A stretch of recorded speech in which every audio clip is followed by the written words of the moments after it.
Hello and welcome to cricket.com, and we are today joining us with amazing experts, and they are amazing knowledge of cricket they know. And today we'll discuss about the playoff scenario, IPL playoff scenario, and we are inching towards the final of the IPL. So my first question to you: who is going to be the top four tomorrow? It's going to be a big match between Chennai and RCB. What is your prediction?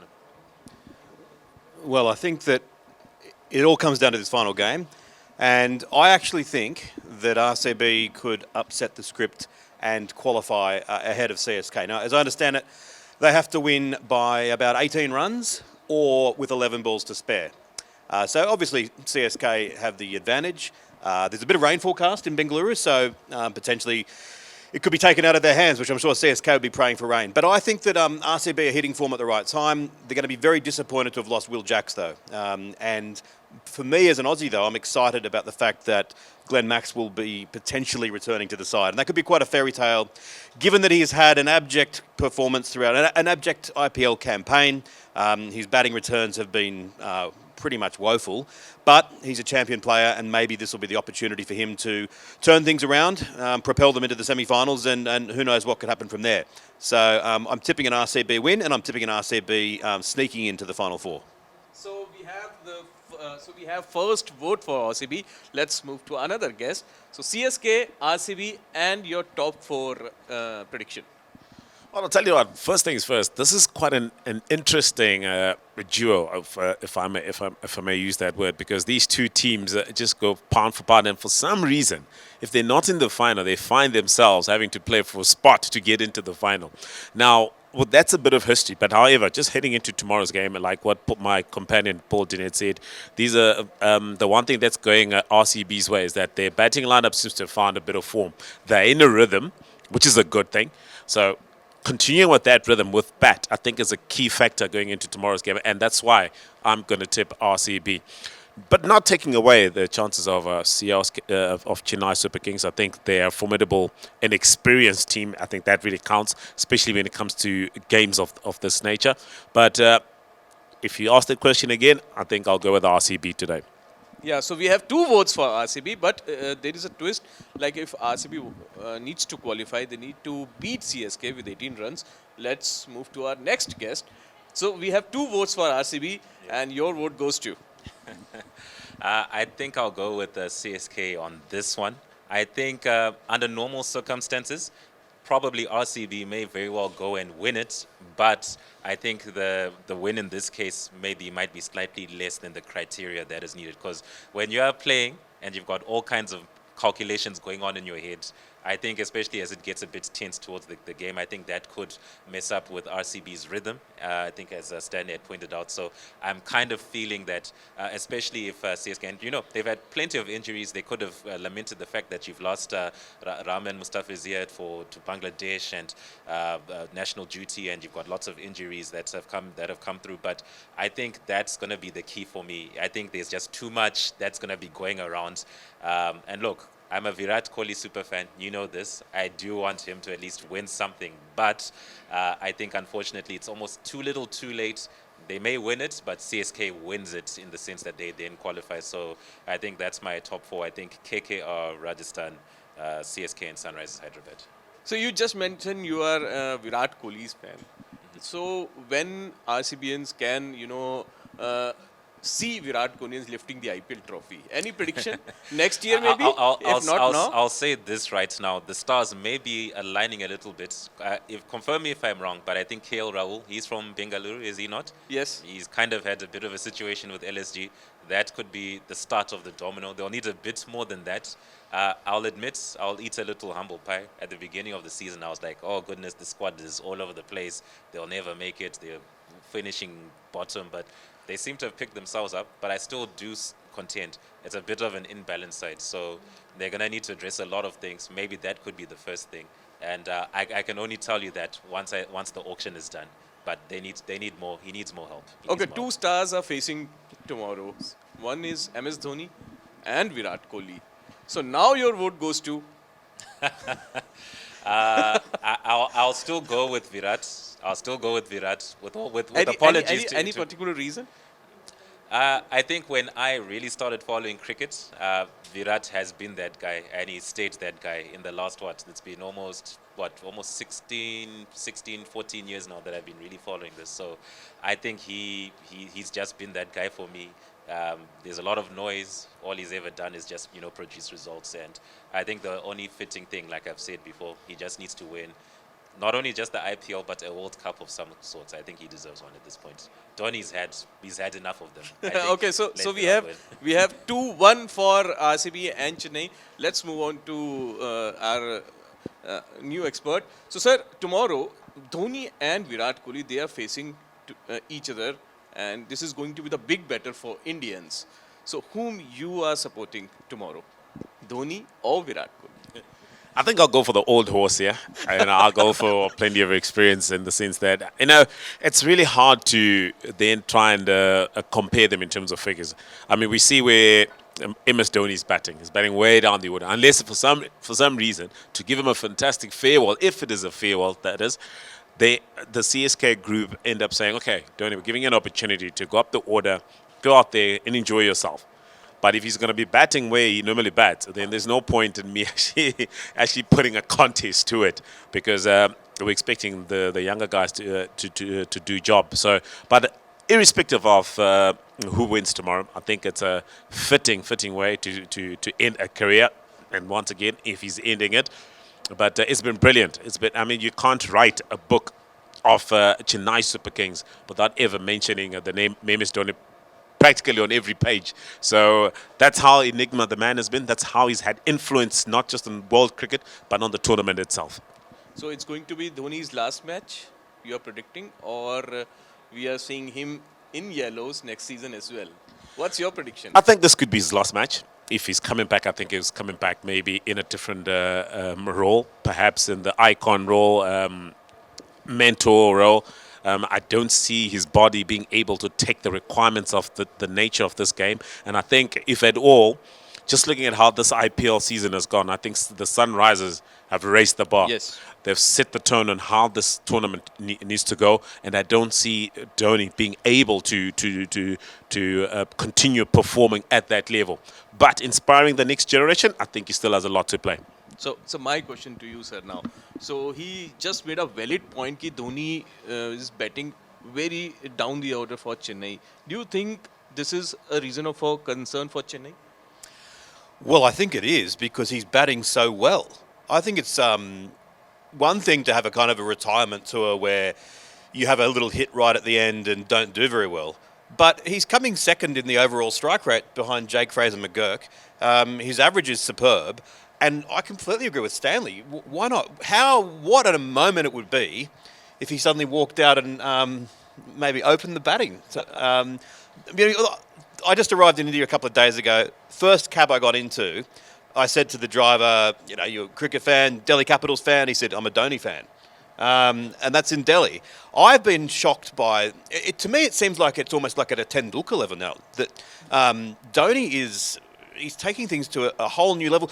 Maybe there's some nostalgia that people are thinking, however old you are now, when Dhoni began his career, if you're a kid then, you're an adult now. If you're a young man then, you're sort of a middle-aged man now and losing a bit of hair like I am. I think we're all a bit nostalgic about the fact that we remember where we were when Dhoni first began. So as much as I want RCB to win generally, because there's more than two Australians that are there, Cameron Green and Glenn Maxwell in particular, I think it would be pretty cool if Dhoni could win this game.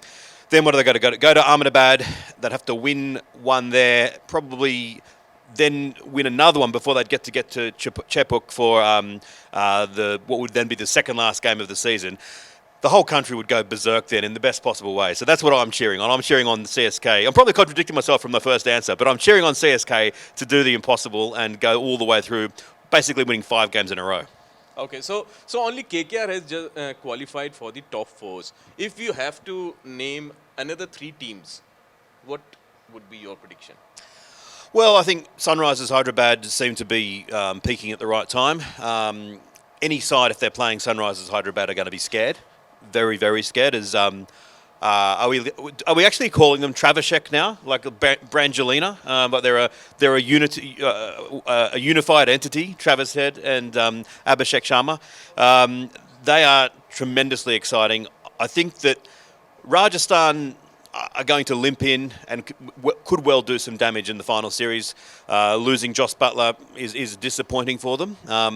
And yeah, then it comes down to what we've been discussing. Is it CSK or is it RCB?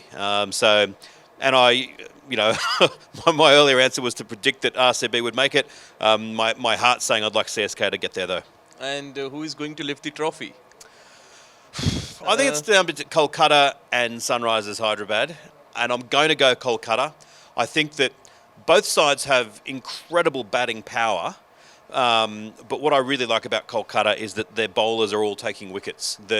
And Mitchell Starc has underperformed substantially throughout the tournament, but he's getting better, and he's that sort of player. Throughout my whole life, every time I've given up on Mitchell Starc, he has turned around and become a star. I've kind of been saying if I was KKR, I'd be dropping him. So that probably is a cue for him to dominate the final series, and if he falls into place, then everything's firing for KKR. So it's my tip is KKR to beat SunRisers Hyderabad in the final. Okay, so my same question to you. Next three prediction and who is going to win the IPL trophy this time? I think the other three teams, obviously, that I would like to see join my team, KKR. Obviously, the RCB. I'd like to see them get one over CSK, which would be a painful thing. But look, I think they have the batting discipline to get runs on the board and hopefully try and defend it. Should they set the target? Rajasthan Royals. I think they've done well enough to deserve that spot. And obviously the SunRisers Hyderabad. Winning it, obviously, yeah, like I said, my team, KKR, I'll be more than happy if KKR takes it. So you are a Shah Rukh Khan fan? Not entirely a Shah Rukh Khan fan, but for some reason, I just got into maybe it's because I happened to be in India in 2011, and our last World Cup game for Zimbabwe happened to be at Eden Garden. So I just fell in love with Kolkata. Okay, so same question to you. Well, I'm not going to defer too much from what they've already said because I think I pretty much did say. I think CSK is probably going to have that fourth position locked up between SunRisers and Rajasthan, depending on what Rajasthan do. That will be 2 and 3, and then, of course, KKR is number 1. In terms of who then wins it, it's very hard not to look past KKR. But I think the problem I had with SunRisers, I think we've spoken before, they have Plan A. And Plan A is Travis Sheikh, like Paul said, and you've got Klassen coming in. If those three don't put runs, then they can get into serious trouble. Whereas KKR, you know that they have seen Sunil Narine, they have seen Full Salt go out early, but they've just had the batting depth to just make up for it and win games. So that perhaps might work in their favor. So KKR, I think, is probably going to be the one team that then wins it all at the end of it. Okay, so my last question before we move on to the T20 World Cup, which is coming very soon. My last question about Rohit Sharma futures. Do you think Rohit Sharma will be playing for Mumbai Indians again? No. I think I usually come and say statistics and all of that stuff, but you know, we kind of have, you can see with body language, you can see. Look, Rohit Sharma started very well. One thing I have yet to kind of seen where he fell off, but I think in the last 6 games, I think the most he scored is about 21 or 22 runs.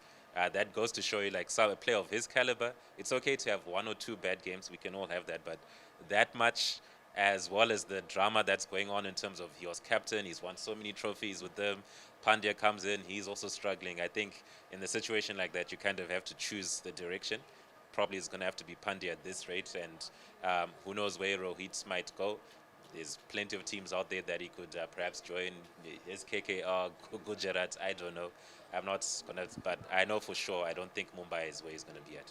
Okay, so the same question. Rohit is not going to be in Mumbai Indians as he predicted. What's your take on Rohit Sharma's performance in this IPL season?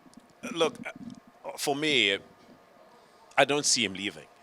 Okay, I don't see him leaving, and I think if there's any sense in the Mumbai Indians backroom, they must not let him. They have to make sure they do everything in their power to make sure he stays.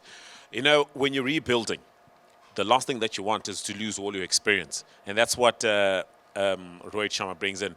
Rohit Sharma is what is Mahendra Singh Dhoni is to CSK.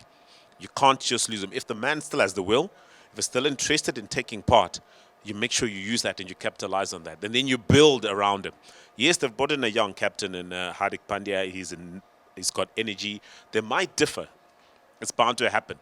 But at the end of the day, you've got to build a team around the likes of Rohit Sharma. Because at the end of the day, I'll ask you, now I'm asking you a question, because at the end of the day, if Rohit Sharma is to leave Mumbai Indians, which team is he going to? And in what position, what role? Because I feel someone like a Rohit Sharma, if he is to leave Mumbai Indians, wherever he goes, he has to be a captain. He's not that sort of player for me who goes in and plays under somebody. I'd rather he stays at Mumbai Indians, finishes off his career at Mumbai Indians, and the management of Mumbai Indians build a new team around him. So you also agree with it?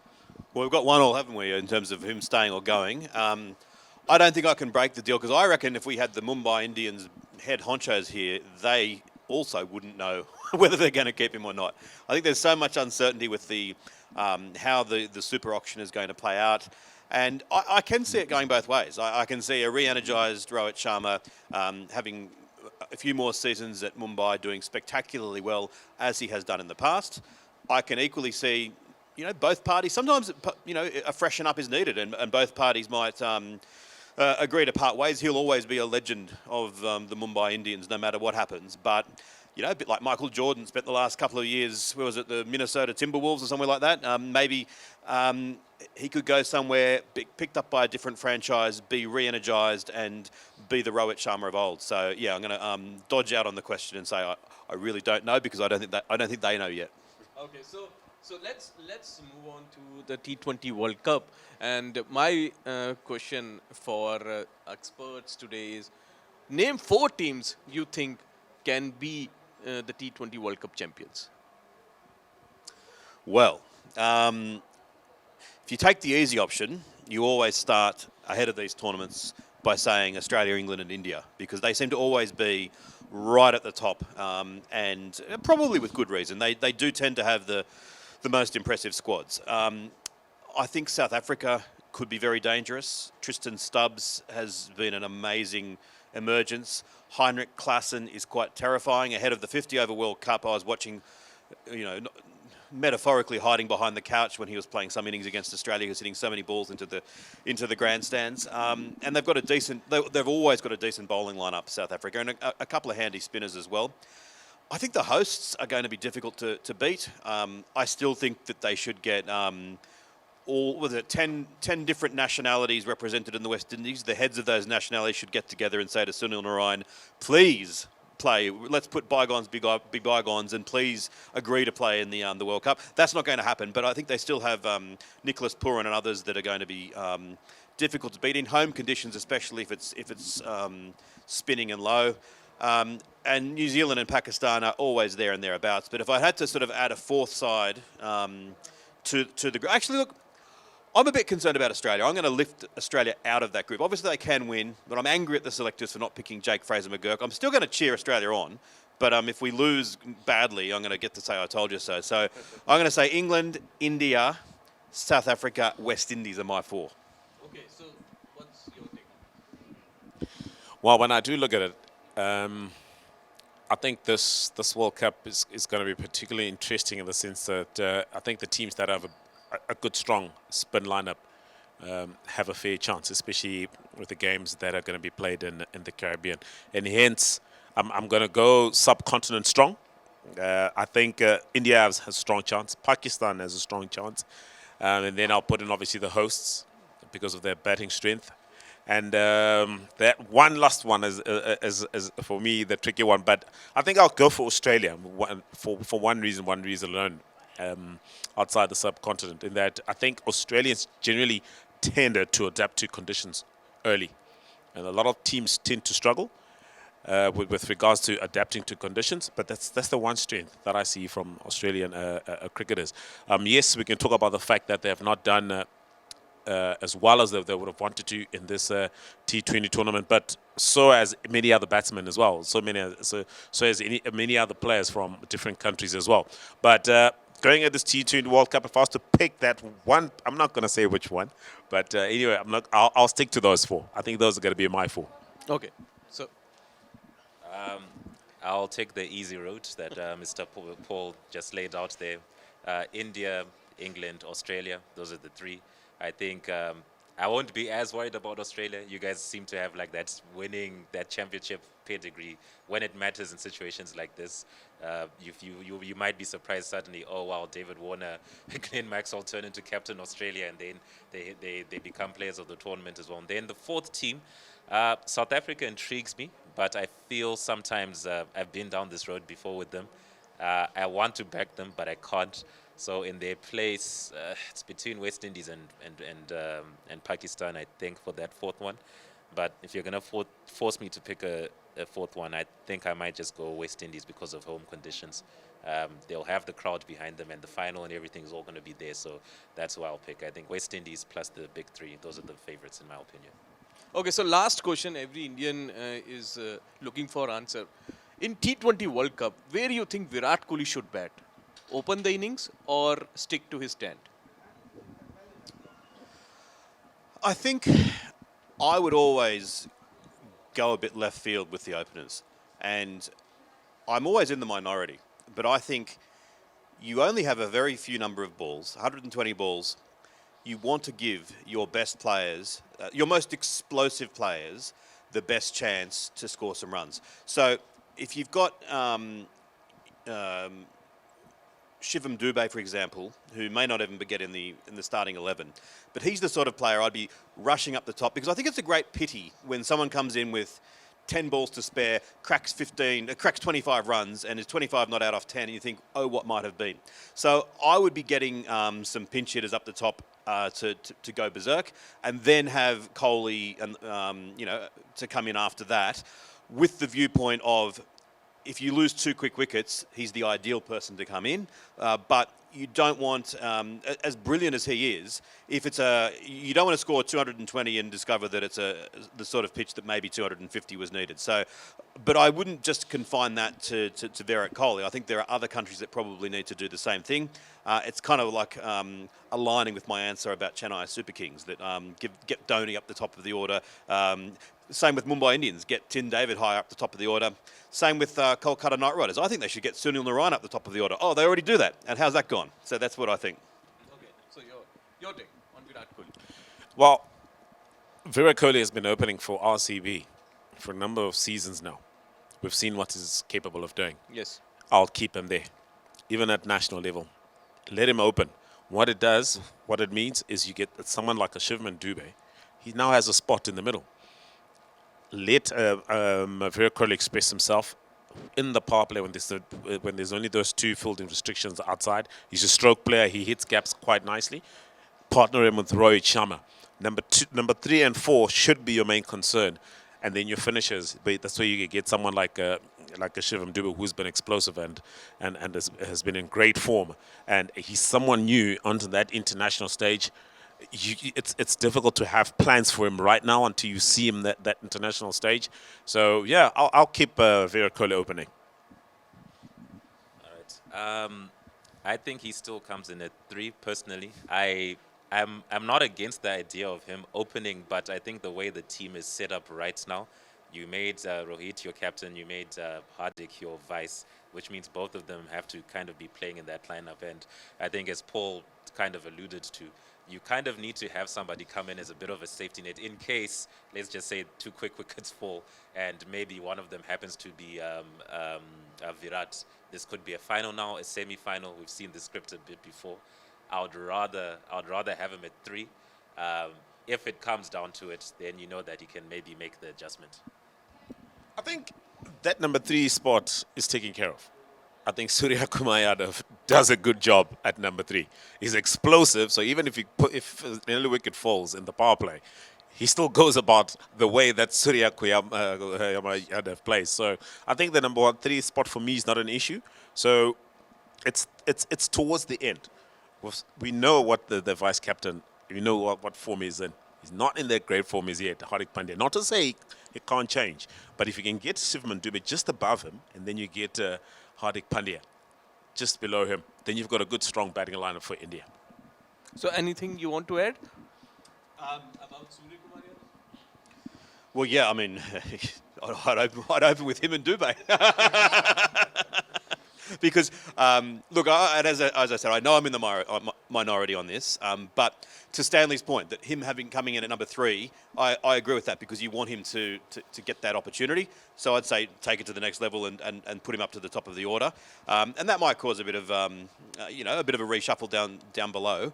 But I suppose I am a little bit influenced by this IPL, where I've got so used to the impact sub and so used to 250 being, oh, I wonder if that's enough. That back on the slower pitches of the Caribbean and the United States, hopefully the pitch at New York is going to be quite quick and bouncy. We've got the groundsman from the Adelaide Oval preparing it in Miami and being driven up the road to New York. I keep on saying, but imagine 30 years ago if you said, I reckon there'll be a 20-over World Cup. It'll be in the United States of America, and they'll grow the pitch in Miami and drive it up to New York. You'd be locked up.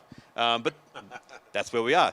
I think I've talked myself out of where I was actually going with that answer. But I think that Surya Kumar Yadav is a star, and wherever he bats, he's going to be fantastic for India. Oh, yeah, that's what I was going to say. That we might not be seeing such explosive scores in the World Cup, and that maybe there's going to be the room for the all-rounders, the room for some players who can score a 50 or 40, and that'll be considered a winning knock. And someone like Steve Smith, who didn't make it for Australia, might actually be someone that we actually miss.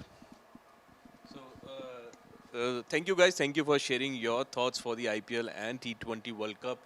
Hope you like this conversation, and you are continuing watching cricket.com. We are coming up with more interesting videos and more experts sharing their thoughts. Thank you guys. Thank you for watching cricket.com.